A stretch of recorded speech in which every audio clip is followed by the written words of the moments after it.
Hello learners, welcome to the course on North and Northeastern region of India. The course is BSW 044 and I, Professor Rose Nembiakkim, will be your course coordinator. Today we shall start with the course on tribes of Arunachal Pradesh. Now, having understood the different tribal people in India, we will first try and understand about the tribes of Arunachal Pradesh. What is the objective of this session? Well, in this session, we will learn about the tribal communities of Arunachal Pradesh. After introducing the tribals in the state, we shall discuss the flora and fauna, the resources available, the economic state, as well as the tradition and culture, along with the tourism of the state. The session also discusses in brief other minor tribes found in the state. By the end of this session, you should be able to know the tribal scenario in the state, the resources in the state, the socio-economic life of the tribals in the state, and the tradition, beliefs and customs of the tribal in the state. Now, before I begin, it is pertinent for me to mention that the pronunciation of some of the terminologies, such as the name of the tribes, name of the deities, name of the place and practices, among many others, might be incorrect. So I place on record my apologies for any mispronunciation. So let us begin. Well, let me introduce and take you around Arunachal Pradesh first of all. Arunachal Pradesh, the land of the sunrise, is situated in the northeast of India. An imaginary line called the McMahon line determined the northern and the northeastern political boundary of India and of Arunachal Pradesh with Tibet, which is now under China. The eastern boundary coincides with the Myanmar boundary. The boundary of Bhutan and of India coincides in the western part of Arunachal Pradesh. Internally, Arunachal Pradesh shares the southern and western boundaries with the state of Assam and Nagaland. The first Indian soil to greet the sun is at Dong in Lohit district of Arunachal Pradesh, with the religious faith of the vast majority of the territory's people based on the worship of the sun and moon. The erstwhile Northeastern Frontier Agency, known as NEFA, which attained the status of a union territory on January 20, 1972, and was renamed Arunachal Pradesh, achieved full-fledged statehood on February 20, 1987. Its capital, Itanagar, is located in Papumpare district, which was once a seat of historical importance. Arunachal Pradesh has an area of around 83,743 square kilometer, which is 4 times bigger than the area of Manipur, Mizoram and Meghalaya, 8 times of Tripura, and around 500 square kilometers more than Assam. The state of Madhya Pradesh has the biggest area in India, and Arunachal Pradesh is 1/5 of its area. It wouldn't be wrong to say that it is twice as big as Switzerland, Belgium or Denmark. While it has the largest land area among the northeastern states, its density of population, that is 13% per square kilometer, is the lowest, not only in the region but in the entire country. Arunachal Pradesh female to male ratio of 893 is below the regional average of 936. It has the highest ratio of land distribution per person in the region and in the country. It is 7.63 hectares of land to a person in Arunachal, whereas it is 0.67 hectares for Northeast and 0.31 for all India. Now, the state has 16 districts. For example, Changlang, Lower Dibang Valley, Upper Dibang Valley, East Kameng, West Kameng, East Siang, West Siang, Upper Siang, Lohit, Lower Subansiri, Upper Subansiri, Papumpare, Tawang, Tirap, Kurungkumei and Anjao. Now, Arunachal Pradesh topography has hills, mountains, valleys and plains. Hills and mountains predominate.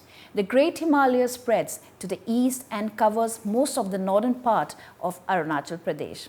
Arunachal Pradesh, with about more than a lakh population, more than a crore population, keeps perfect harmony with nature, having its own lifestyle, culture, festivals and dances. The population of Arunachal is predominantly tribal, belonging to the Indo-Mongoloid stock. Now, according to Census 2011 figures, scheduled tribes form 68.78% of the population, as against an average of 8.6% for the whole of India.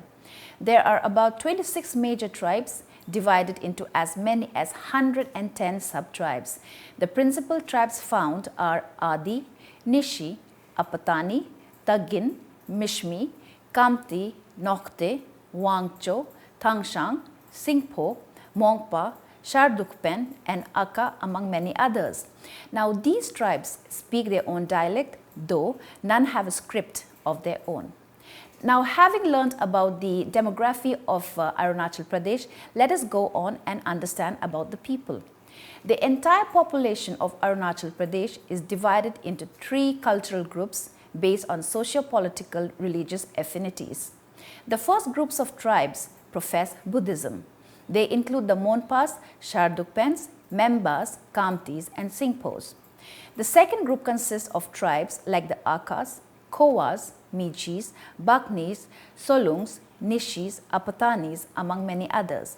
Now these tribes practice a form of religion which may be called magico-religious beliefs and practices. Now the third group of tribes are Wangchos and the Noktes, who believe in a sort of animist religion and practice head hunting. Now head hunting is a kind of a tribal practice which is performed by the leaders of the village, and it is existing in many other northeast tribes. Now the Wangchos inhabit the southwestern part of the Tirap district bordering Nagaland. They are fond of wearing decorated headgears and heavy strings of beads on neck, arms, legs and ears. The Noktes inhabit the central part of the Tirap district to the north of the Wangchos. These people have long and traditional contact with the people of the neighboring plains. Many of them are Vaishnavites. Tangshangs is a common name of a people consisting of the Lungchang, Moklong, Yungli, Lungri, Have, among others, and these tribe occupies the Changlang district along the Indo-Myanmar front. The Singpos live on the banks of Tiang and Noa Dihing rivers and extend towards the southeast into the land of the Kamtis. They are a fine athletic race with developed Mongolian features. Their men are expert blacksmiths and the ladies are good weavers. They are Buddhists. The Kamtis live to the south of the Lohit district along the Kamlang, Dehang and Tangapani rivers. The Kamtis are good craftsmen, enterprising traders and skillful agriculturalists. They are also Buddhists. There are 3 main groups of the Mishmis, that is Idu, Miju or Kamen and Digaru or Taraun. The Idus, also called Chilukata by the plain people, live in Dibang Valley district. It is by the manner of hair doing that the Idus are distinguished from other tribes. The front hair is combed down on the brow and then cut straight across from ear to ear. The back hair is collected in a knot. The Mijus live in the Lohit district east of the Tarauns. The Kamans, unlike the Idus, keep their hair long. Agriculture is one of the main occupations of these people. The Digarus call themselves as Taraun. They are good agriculturalists. Now the tribes of the East, West and Upper Siang districts are mainly classified under the general title of Adis. They may be divided into 3 main groups such as the Galos, Padams and Miongs, each of which can again be subdivided into a number of subgroups. Along the international frontier in the Tuting area live the Khambas. To the north along the banks of the Sipi river extend the Tagins. The Hilmiris inhabit the lower Kamla valley. The Apatanis are settled in the valley in the center of the lower Subhansari district. The Yishis are divided into several exogamous clans. Now by exogamy, we mean they are allowed to marry outside the clan system. So the Nishi men keep their hair long and tie it in a knot just above the forehead, and they wear cane bands around the waist. The Rusos are commonly called Akas, which means painted, for they have a custom of painting their faces with black marks. The Kowas or the Bugun occupy 7 villages in Tenga and Bichum Valley in the neighborhood of the Sherdukpens.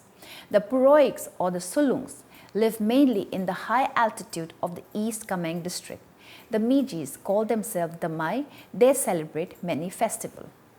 Arunachal Pradesh is one of the floristically richest states in India and possesses the largest number of flowering plants. This botanically rich state has many interesting plants, including botanical curiosities, rare and endangered plants, economically important plants, and new species. Now, having talked about the plants, let us now go to the flora and fauna of Arunachal Pradesh. Arunachal Pradesh is endowed with a number of rare and endangered flora. Its forests are rich in magnificent trees of high economic value. The state is also abound with a number of ferns, a large number of bamboo species, conifers, rhododendrons, and other interesting and wild ornaments. The state is also abound with a number of ferns, a large number of bamboo species, conifers, rhododendrons, and other interesting and wild ornamentals. The state is proud of having about 525 species of orchids which adorn the land and the landscape. Arunachal Pradesh is also home to a number of medicinal plants. The rich and diverse forest types provide natural shelter, food and habitat for wide varieties of wild animals. It is perhaps the state which harbors 4 major cats, that is the tiger, the leopard, clouded leopard, and the snow leopard, and also the rare feline species like the golden cats and the marble cats. Now, 7 species of primates and all the 3 goat antelopes are also found here. Arunachal Pradesh is the only place in India where takin is found. The state is also rich in aquatic fauna and is a paradise for anglers. Now, mithun, which is a kind of a cow, is a semi-domesticated animal revered by the people of the state. About 60% of the state is covered with rich forests and is known over the world for its rich biodiversity. There is abundance of bamboo cane, orchids, beside economically important tree species. The forests are rich in medicinal plants also. Now, let us talk about the resources. Arunachal Pradesh economy has been primarily agrarian and forest-based. The state has rich mineral deposits of limestone, dolomite, graphite, coal, marble, oil, and natural gas, besides many untapped mineral resources.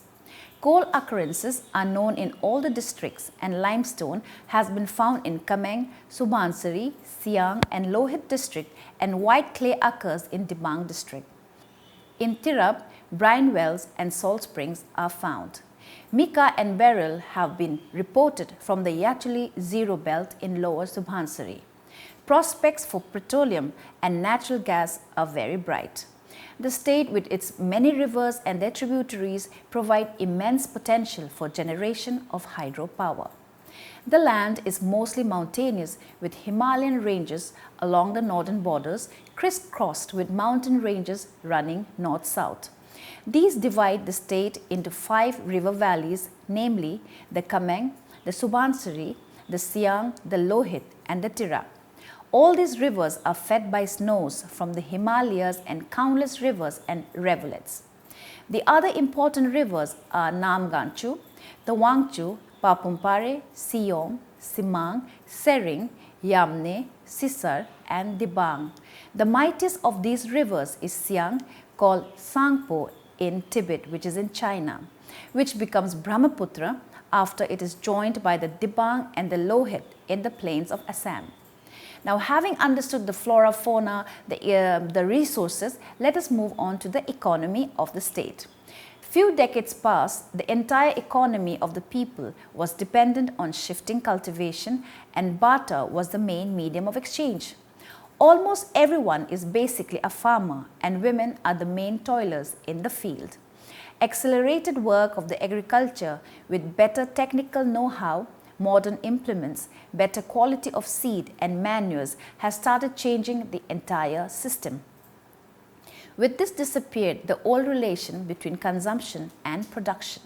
Now let us look at the tradition and culture of Arunachal Pradesh. The Shruti and the Smriti are equally the vehicles by which historic tradition has been preserved and cultural continuity is maintained in the area in oral literature.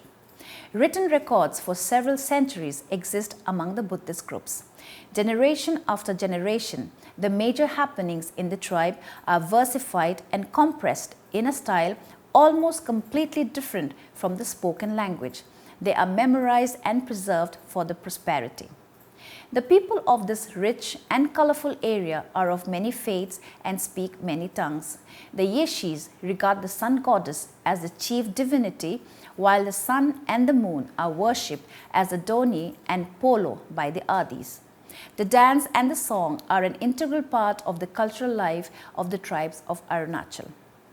Now, having talked about the economy, the resources, the flora and fauna, you must be wondering whether tourism is a part of the state. Definitely. Now, let us look at the tourism.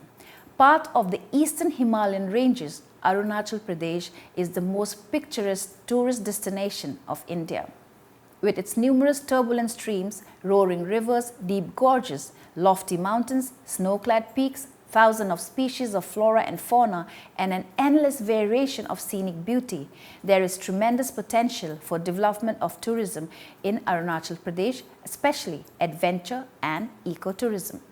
Arunachal has vast potential for offering various attractions to the tourists like river rafting, angling, hiking, trekking, mountaineering, hand gliding, snow skiing, etc. For the wildlife enthusiasts and nature lovers, Arunachal has a number of wildlife sanctuaries, national parks and biosphere reserves. Its lush green tropical forests teeming with wildlife. Now, having understood about the tradition, the culture, the tourism, the flora and fauna of Arunachal Pradesh, now I would like to take you to the tribes of Arunachal. Now, first we will look at the tribes of Adi, Yeshi and Apatani. Adi tribe of Arunachal Pradesh were known as Abor. They are concentrated in the Siang district. Adi tribe also belongs to Tibeto-Burmese groups, considering their language, tradition, culture and other aspects. The Adis have two main divisions, the Boyams and the Burmese. Under each, there are a number of sub-tribes such as Miongs, Karkos, Shimonga, Bomdo, Janbos, Pagiks, Boguns, Padams, Milangs and so on. The Galongs are another group of Adis having 7 sub-tribes. By nature, Adis are democratic, having unique sense of history. They have a well-organized village council called Kebangs. Now, polyandry, which is the practice or the custom of a woman being married to more than one man at the same time, is unknown. But polygamy, which is the practice of having more than one wife at the same time, is practiced in Adi society. Now, the Adi women are very good weavers and Adi handicrafts are of high standard. Agriculture is the main profession and they prefer primitive jhum cultivation, although they are gradually taking up settled cultivation recently. Mopin is one of the principal festivals of the Adi tribe. The festival is celebrated for 5 days, usually from 4th to 8th of April every year. This is more or less a cultivation festival like Nabana of Bengal, Bahag Bihu of Assam, Pongal and Onam of South India. Now let us look at the tribes of Yeshi. The term Nishi or Nishang is derived from the word Ni, which means human being. The origin of the entire tribal group is being traced to mythical figure called Abo Tani. He is believed to be of supernatural nature, while the first human being was At Nia, from whom Takr, the legendary ancestor of the Yeshis, descended. Now, Takr had 3 sons called Dopum, Dodum and Dol, and these have given their names to 3 main branches of the Nishi group. Within each of the 3 main branches, Dopum, Dodum and Dol, there are several sub-branches which may be described as pratris. Now, what are these? They are a descent group or kingship group in some tribal societies. Now, all these in turn are divided into clans. What is a clan, you'll ask? Well, a clan is a group of families who are related to each other. Now, the Yeshis religion begins with a primary belief in the existence of the Viyus, the spirits and the thought that the world is full of Viyus. There are Viyus in the jungle, on the lofty hills as well as in the shadowy recesses and inaccessible caves on the top of the tall trees, in the river and inside and outside the house. Now, when the rains are incessant and the sky gets stormy with lowering clouds and when gale flows across the hills, the Viyus in their hunting dresses walk all over the world in search of the souls of men. Creepy it may sound, but this is the belief of the people. Now, they are the Orums, the ancestral ghosts, who return from the land of dead to carry the things they had forgotten to take with them. Both the Viyus and the Orums make the people sick and even cause death unless appeased with appropriate sacrifice.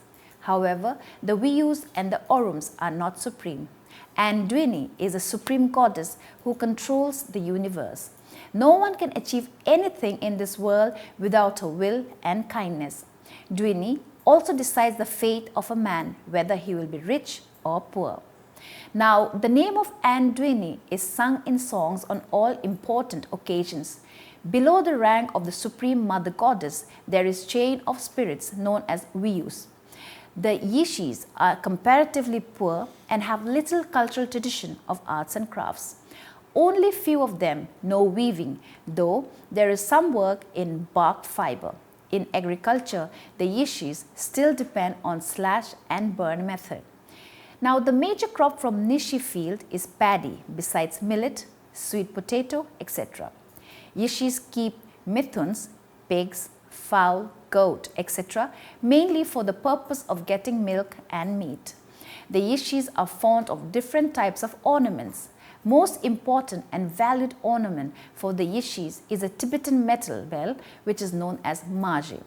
The Yishis have 4 types of dances: Buya Sodon, Rob Sodon, Northon, and a dance performed as part of the worship of a spirit called Yap. Now, having known about the Yishis tribe, let us move ahead and understand the Apatani tribes. Now, the Apatanis are settled in Lower Subansiri district and known for the intelligence, applicability, and traditional technology. Their neighbors and the people dwelling on the plains of Assam close to Lower Subansiri district often refer to them as Sardajis of Arunachal Pradesh. Now, firstly, because of the hairstyle, and secondly, the Apatanis are known for their commercial knowledge similar to those of the Sikhs. They were responsible for bringing the Pashmina wool of Tibet to Nefa and carrying Assam silk to Tibet and Nefa.